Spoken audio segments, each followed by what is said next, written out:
Hello students, आप सभी का एक बार फिर से हमारे चैनल में स्वागत है।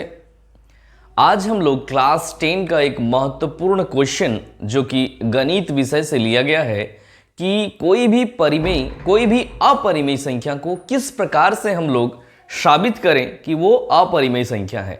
ये बहुत इंपॉर्टेंट क्वेश्चन है और हम लोग इस क्वेश्चन को देखते हैं कि प्रत्येक परीक्षा में, आपके वार्षिक परीक्षा में, मैट्रिक की परीक्षा में हमेशा आप पुराने प्रश्नों को निकाल के देख सकते हैं। ये लगातार पूछा जाता है।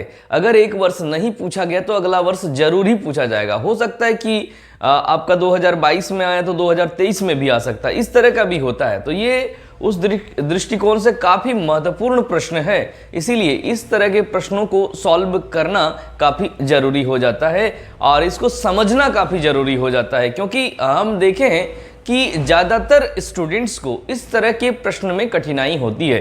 तो क्यों ना हम इस क्वेश्चन को सही ढंग से समझ लें ताकि आपको परीक्षा में कोई भी दिक्कत का सामना ना करना पड़े। तो चलिए हम लोग देखते हैं कि कोई भी अपरिमेय संख्या को किस प्रकार से हम लोग सिद्ध करें कि वो एक अपरिमेय संख्या है। तो इसके लिए हम लोग एक विधि का उपयोग करने वाले हैं, जिसमें हम लोग सबसे पहले जो प्रूव करना होता है उसी का ऑपोजिट, उसी का उल्टा हम लोग मान लेते हैं। फिर से हम लोग दिखाएंगे कि जो हमने माना था वो मेरा मानना गलत था, मेरा कल्पना जो है वो गलत था, जिसके कारण ये अपरिमेय संख्या होगी। ठीक है ना। तो ये हमको प्रूव करना है अपरिमेय संख्या, तो हम इसको मान लेंगे पहले कि ये परिमेय संख्या है। ठीक है ना। अब आप लोगों को याद होगा कि परिमेय संख्या किसे कहते हैं। तो परिमेय संख्या उस प्रकार की संख्याओं को कहेंगे जिसे p बाई क्यू के रूप में लिखा जा सकता है, और साथ ही साथ यहाँ पे p और q जो है वो पूर्णांक है और q is not equal to 0 है। ओके, तो यहाँ पे चलिए हम लोग इस प्रश्न को अब सॉल्व करने का प्रयास करते हैं। हम लोग ज़्यादातर देखते हैं कि इस तरह के प्रश्न में √2, √3, √5, √7 इत्यादि प्रकार के प्रश्नों को सिद्ध करने के लिए कहा जाता है। तो हमने √2 को चुना है, आप लोग √5, √7 सभी को इसी प्रकार से सॉल्व करेंगे। सभी के लिए प्रोसेस एक ही है। तो चलिए सॉल्व करते हैं इस प्रश्न को। तो सबसे पहले करना क्या है, आपको मान लेना है कि √2 एक परिमेय संख्या है। आपको प्रूव करना है अपरिमेय, लेकिन आप मानेंगे परिमेय। तो चलिए लिखते हैं, माना, एक मिनट, आपको मान लेना है, माना √2 एक परिमेय संख्या है। ठीक है। अगर ये परिमेय संख्या है तो p बाई क्यू के रूप में लिखा जा सकता है। तो आप क्या करेंगे, लिखेंगे √2 is equal to p by q. अब यहां जो p बाई क्यू है उसमें आपको एक चीज और मेंशन कर देना है, जहां p और q जो है सह अभाज्य संख्या है। जहां p और q, लिख दीजिए ठीक से, p और q सह अभाज्य। अब आपको सह अभाज्य क्या है ये पता अगर नहीं हो तो बता दिया जाएगा। सह अभाज्य संख्या है, ठीक है, और q is not equal to 0, q का मान 0 नहीं है। ठीक है। तो हम लोग सबसे पहले थोड़ा सा इस नया वर्ड जो यहां पे यूज हुआ है सह अभाज्य, इसको समझ लेंगे। सह अभाज्य का मतलब क्या होता है। सह अभाज्य संख्या जो होता है वो पेयर में होता है, वो जोड़ी में होता है, वो युग्म में होता है। मतलब एक साथ दो संख्याओं को हम लोग चेक करेंगे। जैसे 2 और 3, तो हम लोग 2 का भाजक देखते हैं 1 और 2 होता है, उसी तरह से 3 का भाजक 1 और 3 होता है। यहां पे हम लोग लिख लेंगे साइड में, 2 का भाजक 1 और 2 होगा, 3 का भाजक 1 और 3 होगा। तो हम देख पा रहे हैं कि ये दो कॉमन भाजक है वो एक ही है, एक के अलावा कुछ नहीं है। इसीलिए 2 और 3 जो है सह अभाज्य संख्या है, यानी कि वैसी दो संख्याएं जिसके उभयनिष्ठ भाजक सिर्फ 1 हो, उस तरह के संख्याओं को हम लोग क्या कहेंगे, सह अभाज्य संख्या। यानी इस p और q में आपको कोई भी कॉमन संख्या, कॉमन फैक्टर देखने को नहीं मिलेगा। ठीक है, 1 के अलावे। ठीक है ना, जैसे कि 2 और 3, जैसे कि 10 और 11, जैसे कि 10 और 13, ये दोनों संख्याओं में आपको सिर्फ 1 ही कॉमन मिलेगा, उसके अलावा कुछ कॉमन नहीं मिलता है। तो सा अब आज आपको समझ में आ गया होगा। और q is not equal to 0, क्योंकि q इज इक्वल टू 0 अगर हो जाए तो उस संख्या को हम लोग अपरिभाषित संख्या कहते हैं। तो चलिए अब आगे हम लोग देखते हैं कि क्या करना है इस प्रश्न में। आप लोग क्या करेंगे, सबसे पहले √2 is equal to p by q को दोनों ओर स्क्वायर कर देंगे। दोनों ओर वर्ग करने पर, दोनों और वर्ग करने पर, तो जब हम लोग इसको वर्ग करेंगे तो ये हो जाएगा √2 का स्क्वायर यानी 2 is equal to p square by q square. हमने क्या किया, दोनों ओर स्क्वायर लगा दिया तो रूट हट गया, यहां पे 2 हो गया, जहां p था वहां p स्क्वायर, जहां q था वहां पे q स्क्वायर हो गया, दोनों ओर स्क्वायर कर दिया हमने। अब इसको थोड़ा सा आगे बढ़ाएंगे तो ये 2q square is equal to p square हो जाएगा। फिर थोड़ा सा आगे बढ़ाएंगे तो यहां पे आपको मिलेगा q square is equal to p square by 2। Okay, तो यहां पे हमें मिला q square is equal to p square by 2।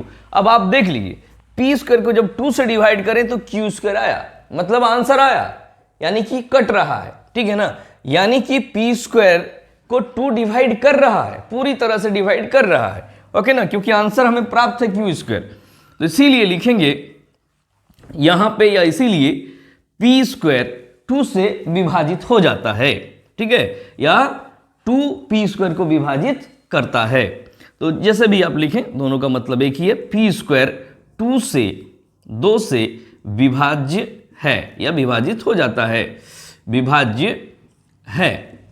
अतः एक चीज आप देखेंगे, अगर पी स्क्वायर 2 से विभाज्य है तो इसीलिए अतः लिख लेंगे पी भी 2 से विभाज्य होगा। ये चीज आप थोड़ा सा समझ लेंगे। ओके, चलिए देख लीजिए, 25 अगर 5 से भाग लगता है तो 25 का रूट आप कीजिए 5, वो भी 5 से भाग लगेगा, ठीक है ना। अगर 125 5 से भाग लग जाता है, ठीक है, ये क्वेश्चन सही नहीं बैठ रहा है। आपको ऐसा क्वेश्चन का चुनाव करना है, ऐसा नंबर का चुनाव करना है जो किसी संख्या का वर्ग हो, ठीक है ना। तो जैसे हम ले लेते हैं 64, तो 64 8 से भाग लगता है, तो 64 का आप वर्गमूल ले लीजिए, 8 हो जाएगा, 8 से भाग लगेगा। उसी तरह से अगर कोई संख्या पी स्क्वायर 2 से भाग लग जाए तो इसका जो स्क्वायर रूट होगा, ठीक है ना, यानी कि p वो भी 2 से भाग लगेगा। यही चीज को हमने यहां पे लिखा है। तो यहां पे क्या हमें प्राप्त हुआ कि p 2 से भाग लग जाएगा, p 2 का गुणज है, ये भी हम कह सकते हैं। तो अभी आपको फिर से एक बार मानना है, माना क्या चीज, तो p बराबर 2c, ठीक है ना। यहां पे हमने क्या किया, p बराबर 2c मान लिया। यहां पे अब आपको देखना है क्यों माना, क्योंकि ये p जो है 2 से विभाज्य है, 2 से भाग लग जाएगा, इसीलिए p बराबर 2c हमने माना। अब आपको p बराबर 2c इस समीकरण में, समीकरण 1 में रख देना है, तो आपको क्या मिलेगा, इसीलिए मिलेगा आपको q square is equal to p के बदले 2c रखा हुआ है, 2c का स्क्वायर बाई 2। अब इसको आप सॉल्व करेंगे तो आपको क्या मिलेगा, q square is equal to 2 2 जा 4, 4c स्क्वायर बटे 2, ठीक है। अब इसको जब आगे बढ़ाएंगे तो आपको क्या मिलेगा, q स्क्वायर बराबर, ये देखिए इससे कटेगा, तो q square is equal to 2c square, ठीक है ना, q स्क्वायर बराबर 2c स्क्वायर मिल गया। अब आप देखिए इसको जब फिर से आगे बढ़ाएंगे तो क्या मिलेगा आपको, 2 जो है q स्क्वायर के नीचे आ जाएगा, तो q square by 2 is equal to c square हो जाएगा, ठीक है। अब आप देखिए q स्क्वायर बटे 2 is equal to c square, मतलब q स्क्वायर को जब 2 से भाग दिए तो c स्क्वायर आ गया, यानी कि q स्क्वायर 2 से भाग लग जा रहा है, ठीक है ना। ध्यान दीजिएगा, यहाँ पे q स्क्वायर 2 से भाग लग जा रहा है, तो q स्क्वायर अगर 2 से भाग लगेगा तो उसी चीज को आपको यहाँ पे लिखना है। चूंकि चलिए इसको हम यहाँ पे लिख लेते हैं, ठीक है ना, इस जगह हम इसको मेंशन करेंगे।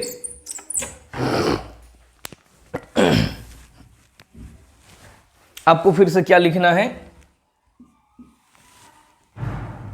लिखना है क्यू स्क्वायर 2 से विभाज्य है, ठीक है, चूंकि क्यू स्क्वायर 2 से विभाज्य है। अब क्यू स्क्वायर 2 से विभाज्य तो क्यू भी 2 से विभाज्य होगा, यही चीज हमने अभी भी देखा कुछ देर पहले।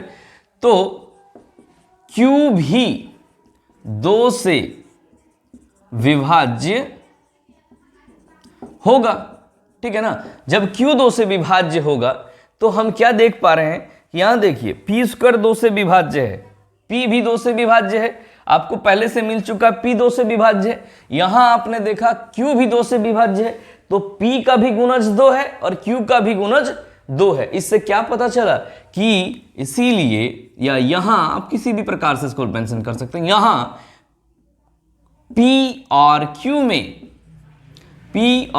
में कम से कम एक उभयनिष्ठ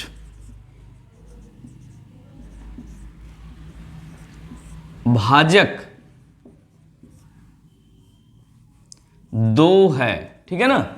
एक उभयनिष्ठ भाजक 2 है, उभयनिष्ठ संख्या 2 है, पी में भी 2 है और क्यू में भी 2 है, ठीक है ना। तो चूंकि पी और क्यू में 2 है, और आप ये देखिए यहां पे हमने क्या लिखा था शुरुआत में, पी क्यू सहअभाज्य है, मतलब हमने कहा था पी क्यू में 1 के अलावा कोई भी कॉमन संख्या नहीं है, लेकिन यहां जब सॉल्व किए तो हमें मिला 2 जो है कॉमन है। तो इससे क्या पता चल रहा है, इससे पता चल रहा है कि हमने जो माना, ठीक है ना, हमने जो यहां लिखा था वो गलत साबित हो रहा है। तो लिखेंगे इससे अतः या इसलिए इससे इस तथ्य का विरोधाभास होता है कि पी और क्यू सहअभाज्य है।